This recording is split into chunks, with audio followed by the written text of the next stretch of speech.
بسم اللہ الرحمن الرحیم۔ سورۃ یوسف کی شارٹ تفسیر کا آج تیسرا روز ہے، تیسری کلاس ہے۔ شروع کرتے ہیں، آغاز کرتے ہیں۔ آج کا آغاز ہوگا آیت نمبر 7 سے۔ اعوذ باللہ من الشیطان الرجیم، بسم اللہ الرحمن الرحیم۔ لقد كان في يوسف وإخوته آيات للسائلين،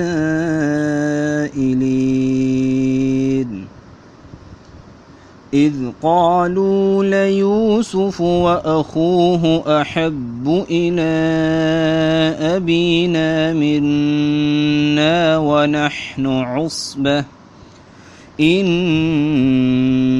أبانا لفي ضلال مبين، اقتلوا يوسف أو اطرحوه أرضا يخل لكم وجه أبيكم وتكونوا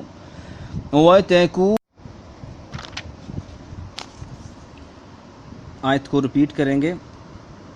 اعوذ باللہ من الشیطان الرجیم۔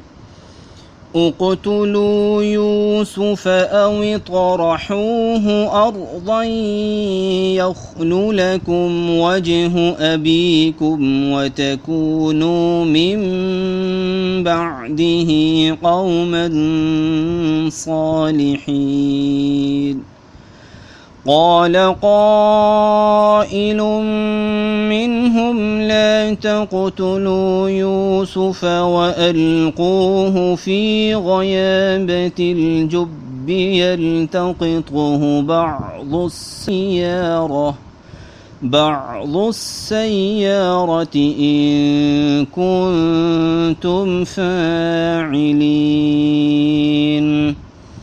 قالوا يا أبانا ما لك لا تأمنا على يوسف وإنا له لناصحون، أرسله معنا غدا يرتع ويلعب وإنا له لحافظون۔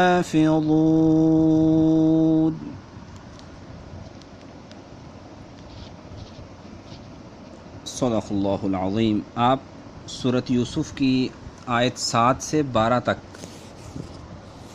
سن رہے تھے۔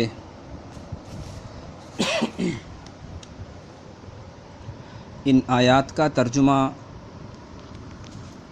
سن لیجئے۔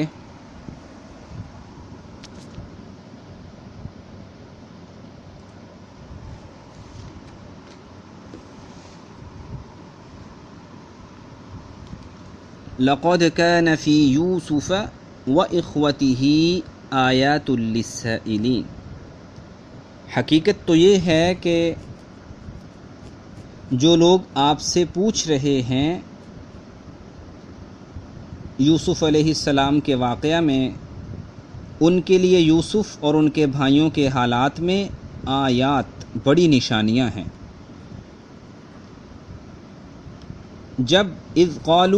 جب یوسف علیہ السلام کے سوتیلے بھائی تھے، انہوں نے آپس میں طے کیا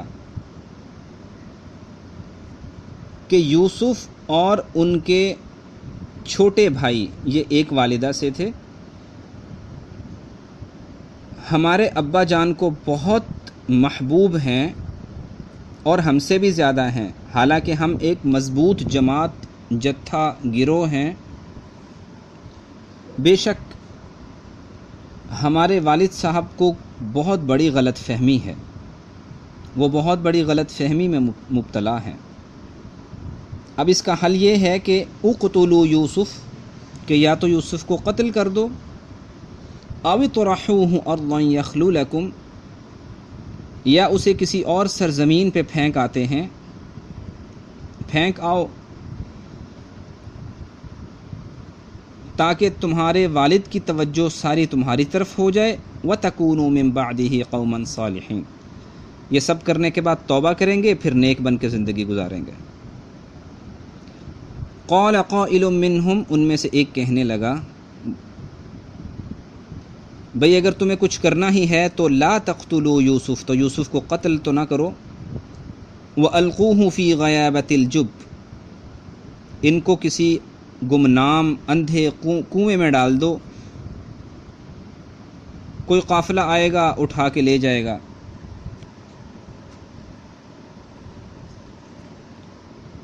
تو اس کے بعد یہ سب بھائی مل کے گئے، کہنے لگے اے ہمارے والد صاحب،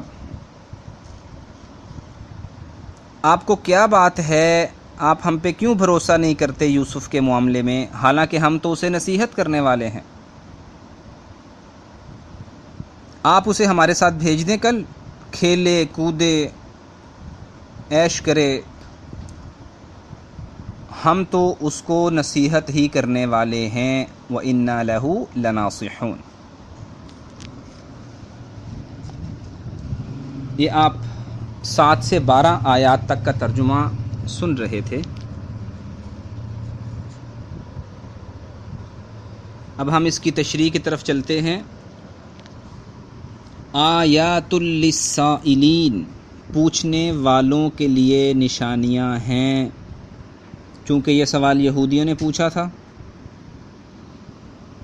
اور یہودیوں نے مشرکین مکہ کو آگے کر دیا، اور سبق کیا ہے کہ یوسف علیہ السلام گھر سے نکلے، پریشانی اٹھائی، لیکن وہی پریشانی بعد میں فتح کا سبب بن گئی، مزید عزتوں کا سبب بن گئی۔ اسی طرح آنے والے وقتوں میں تم نبی کریم علیہ السلام کو مکہ سے نکالو گے، اور تمہارا ان کو مکہ سے نکالنا ان کے لیے فتح کا سبب بنے گا۔ یوسف علیہ السلام کے بھائیوں کو معافی مانگنا پڑی تھی، تمہیں بھی معافی مانگنا پڑے گی۔ یوسف علیہ السلام کے بھائیوں نے جھک کے اپنی غلطی تسلیم کی تھی، ایک وقت آئے گا تمہیں بھی تسلیم کرنا پڑے گی۔ تو یوسف علیہ السلام کے بھائی کہنے لگے، آپس میں باتیں کر رہے تھے، یار دیکھو یوسف اور اس کا چھوٹا بھائی، یہ دونوں چھوٹے بچے تھے، تو یعقوب علیہ السلام کی محبتیں چھوٹے بچوں کے ساتھ زیادہ ہوتی ہیں، کہ ان سے پتہ نہیں کیوں زیادہ محبت کرتے ہیں، ہماری طرف توجہ ہی نہیں کرتے، حالانکہ دیکھا جائے ہم سارے بھائی ہیں، مضبوط ہیں، طاقتور ہیں، پتہ نہیں کیوں ابا جان ایسا کرتے ہیں۔ ان ابانا لفی ضلال مبین، بہت بڑی غلط فہمی میں مبتلا ہیں، ان کا ایٹیچیوڈ ہمارے ساتھ ٹھیک نہیں ہے۔ اب ان کو بڑا ناز تھا کہ وَنَحْنُ عُصْبَةٌ، ہم بڑے طاقتور ہیں تو ہمارے ساتھ محبتیں زیادہ ہونی چاہیے۔ اب مشورہ میں طے ہوا، اقتلوا یوسف، اسے مار دیتے ہیں، او اطرحوہ ارضا یخل لکم، یا کسی دور دراز زمین پہ پھینک آتے ہیں۔ یہاں سے سبق کیا ملا کہ حسد ایک ایسی بیماری ہے جس وجہ سے انسان دوسرے کو نہ صرف قتل کرنے پہ آ جاتا ہے، کبھی دوسری جگہوں پہ پھینکنے پہ آ جاتا ہے، اغوا کرنے پہ آ جاتا ہے۔ اس کا دل کرتا ہے کہ یہ بندہ زمین پر چلنے کے بجائے زمین کے نیچے چلا جائے۔ اب نوح علیہ السلام کے سرداروں نے کیا کہا تھا کہ نوح ہم تمہیں اتنے پتھر ماریں گے کہ تمہیں مار ہی ڈالیں گے۔ حسد تھا تو دل کر رہا تھا اس کو مار ڈالیں، نوح علیہ السلام کو۔ ابراہیم علیہ السلام کے ساتھ قوم کو حسد ہوا تو کہا قالوا حرقوہ، جلاؤ اس کو، مار دو۔ موسیٰ علیہ السلام کے ساتھ حسد ہوا تو فرعون نے کہا ان الملأ یأتمرون بک لیقتلوک، کہ جو بڑے بڑے سردار ہیں، اسمبلی کے ممبرز ہیں، وہ تو بھی قتل کی دھمکیاں دینے پہ آگے ہیں۔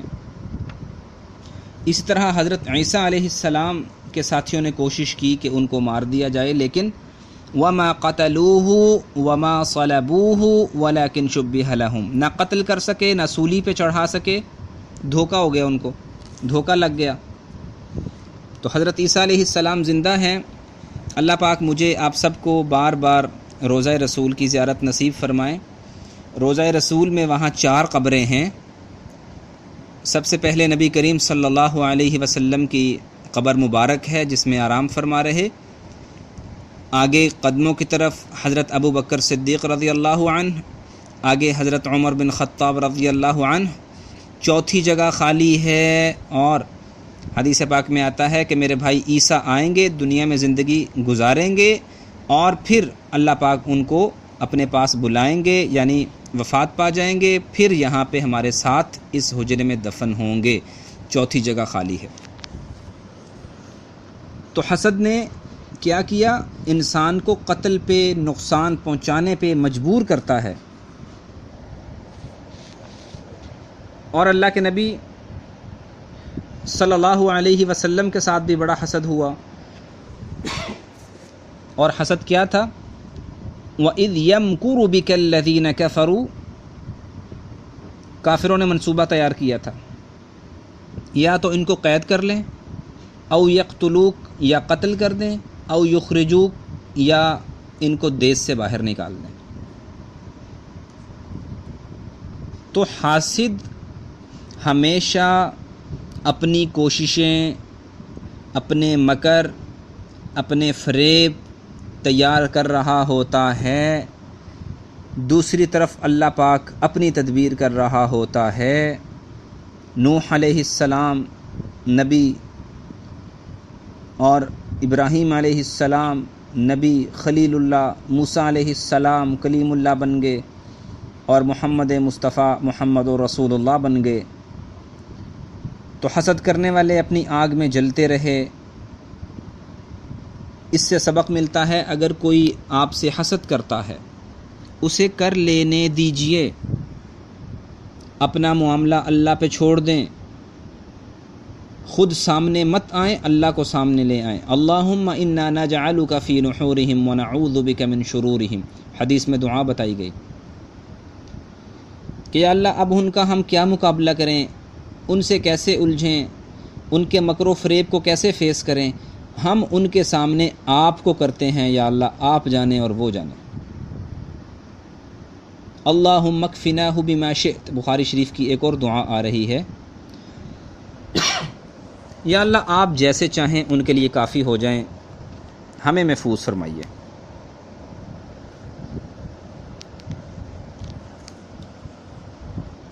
تو جو بندہ حاسد کا مقابلہ نہیں کرتا تو حاسد کو اللہ نہ صرف دنیا کی آگ میں جلاتے ہیں، حسد کی آگ میں جلاتے ہیں، بلکہ جس کے ساتھ حسد کیا جا رہا ہوتا ہے اللہ اس کو آخر میں عزتیں عطا فرماتے ہیں، بلندیاں عطا فرماتے ہیں۔ تو بھائی کہنے لگے کہ جب ایک دفعہ اس کو پھینک دیں گے تو اس کے بعد کیا کریں گے؟ وَتَكُونُوا مِن بَعْدِهِ قَوْمًا صَالِحِينَ، پھر توبہ کریں گے، نیک ہو جائیں گے۔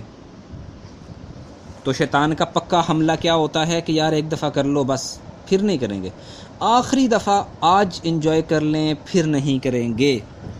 ایسا نہیں ہوا کرتا۔ جو بندہ اس خیال کے پیچھے پڑ جائے کہ آج کر لیتا ہوں پھر نہیں کروں گا، ایسا بندہ کبھی نہیں نکل سکتا۔ اور جو بندہ کہتا ہے نہ آج نہ کل، اللہ پاک اس کی برکت سے اسے نکال لیتے ہیں۔ آج کر لو کل نہیں کریں گے۔ امام غزالی رحمۃ اللہ علیہ فرماتے ہیں کہ انسان یہ سوچ لے کہ میری زندگی کے دن ہیں ہی 3، ایک ماضی گزر گیا، باقی 2 رہ گئے، ایک فیوچر دیکھا کسی نے نہیں، باقی 1 رہ گیا۔ جو کچھ کرنا ہے آج ہی کرنا ہے، گناہوں سے پرہیز کرنی ہے تو آج کرنی ہے، نیکیاں کرنی ہے تو آج کرنی ہے، فاستبقوا الخیرات پہ عمل کرنا ہے کہ نیکی کے کاموں میں ایک دوسرے سے بڑھ چڑھ کے حصہ لیا کرو تو آج ہی کرنا ہے۔ تو یہ کام نہیں کرنا کہ آج کر لیتے ہیں جی پھر کبھی نہیں کریں گے۔ اب یوسف علیہ السلام کے بھائیوں کو بھی اللہ نے توبہ کی توفیق دے دی بعد میں، کیوں؟ اس لیے کہ انہوں نے یہ نیت کی تھی کہ وَتَكُونُوا مِن بَعْدِهِ قَوْمًا صَالِحِينَ، بعد میں ہم سب نیک ہو جائیں گے۔ نیک ہونے کی نیت کی وجہ سے اللہ تعالیٰ نے ان کو بھی توبہ کی توفیق عطا فرما دی۔ تو نیتیں بڑی چیز ہیں، انسان کو اپنی نیت اچھی رکھنی چاہیے۔ اور نیت المؤمن خیر من عملی، حدیث میں آتا ہے مومن کی نیت اس کے عمل سے بہتر ہے۔ عمل کا موقع پتہ نہیں کب ملتا ہے، نیت ابھی کر سکتے ہیں، نیتوں کا ثواب ملتا ہے۔ وَأَلْقُوهُ فِي غَيَابَةِ الْجُبِّ، اسے کسی کنویں میں پھینک دیتے ہیں۔ کوئی مسافر آئے گا، نکالے گا، لے جائے گا، بچہ نظروں سے دور، باپ سے دور، محبتوں سے دور۔ ہم ہوں گے، ابا جان ہوں گے، ان کی محبتیں ہوں گی، ہم انجوائے کریں گے، نہ کوئی درمیان میں آئے گا، موجیں ماریں گے، اچھی اچھی لائف گزاریں گے۔ اب سب لوگ ملے اور اپنے ابا جان کے پاس آ گئے۔ قالوا یا ابانا ما لک لا تأمنا علی یوسف، آپ ہمارے پہ اطمینان کیوں نہیں کرتے، مطمئن کیوں نہیں ہو جاتے یوسف علیہ السلام کے بارے میں؟ حالانکہ وَإِنَّا لَهُ لَنَاصِحُونَ، ہم تو اس کے بہت خیر خواہ ہیں، نصیحت کرنے والے ہیں، چاہنے والے ہیں۔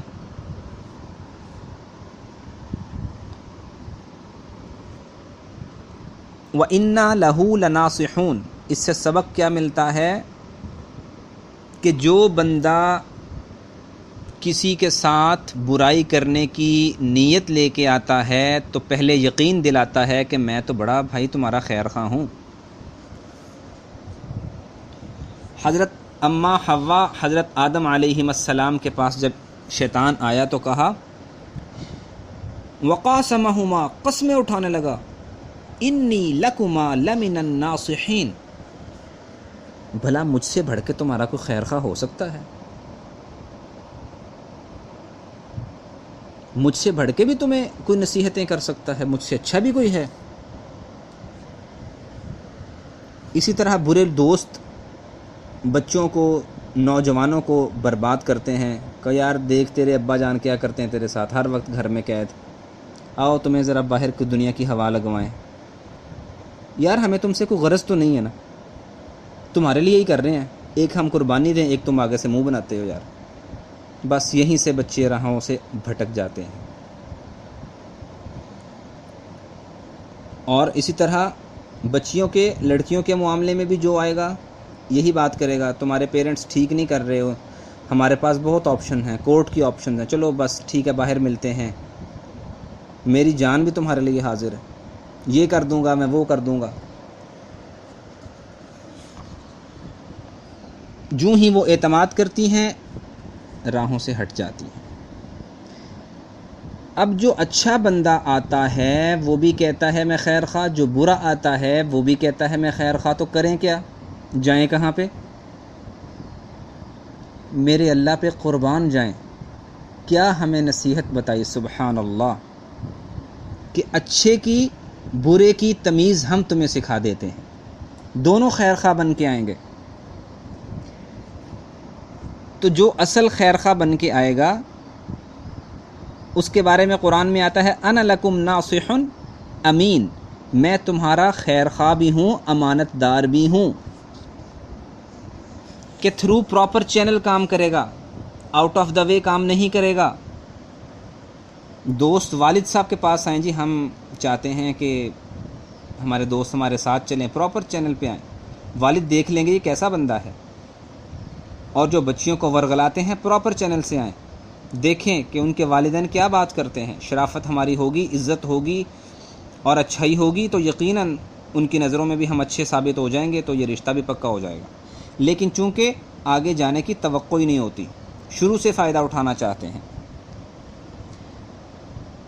تو جو لوگ آتے ہیں جی ہم تو تمہارے خیر خواہ ہیں، وہ چھپے ہوئے دشمن ہوتے ہیں۔ اور جو آتے ہیں ناصحن کے ساتھ امین کا لفظ آتا ہے کہ ہم امانت دار بھی ہیں، غلط طریقوں سے آپ کو قائل نہیں کریں گے، تو وہ لوگ اصل میں ٹھیک لوگ ہوتے ہیں۔ اب جو بندہ دوستوں کو سگریٹ پہ لگائے گا، نشے پہ لگائے گا، چرس پہ لگائے گا، شراب پہ لگائے گا، جوئے پہ لگائے گا، وہ امین کا لفظ تو لگا نہیں سکتا کہ میں بڑا امانت دار ہوں، خود غلط کام کر رہا ہوگا، امانت داری پہ پورا نہیں اترے گا۔ تو کہنے لگے کہ آپ ہمارے ساتھ بھیجیے تو صحیح یوسف کو، یرتع ویلعب، کھائے پیے، انجوائے کرے، موجے مارے، مستی کرے، کھیلے کودے۔ تو اسلام نے کھیل کود کے بارے میں چند ایک مختصر سی ہدایات دیں۔ سطر کھلا ہوا نہ ہو، جیسے گھٹنوں سے اوپر، گھٹنوں سے لے کے ناف تک کا سطر ہوتا ہے، نکریں پہنی ہوتی ہیں، یہ ٹھیک نہیں ہے۔ علی، کبھی کسی کی ران کی طرف نظر مت ڈالنا، زندہ ہو یا مردہ ہو، حدیث پاک میں آ رہا ہے۔ اسی طرح مکس گیدرنگ نہیں ہونی چاہیے، اور اسی طرح میوزک کا جو پروگرامز ہیں وہ نہیں ہونے چاہیے، ناچ گانا کھیل کود نہیں ہونا چاہیے، اور کھیل ہو صرف اور صرف کفار کی نقل اتارنے والے کام نہ کیے جائیں، یہ کھیل نہیں ہے۔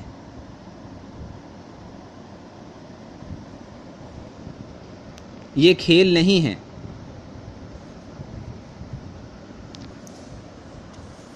تو کھیل ایسے ہونے چاہیے کہ جس میں دنیا کا بھی فائدہ ہو، جسم کا فائدہ ہو، دین کا بھی فائدہ ہو، مضبوطی آتی ہے۔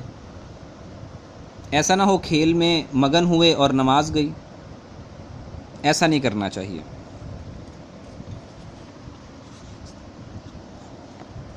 اسی طرح گیمز میں بھی دیکھ لیں کہ کارٹونک گیمز نہ ہوں، چونکہ گیمز میں بھی انسان کا ذہن تیز ہوتا ہے۔ مار پیٹ والی، قتل و غارت والی گیمز نہیں ہونی چاہیے۔ ہاں، کار والی کو گیم ہے، موٹر سائیکل والی گیم ہے، اس سے کچھ گزارا ہو سکتا ہے۔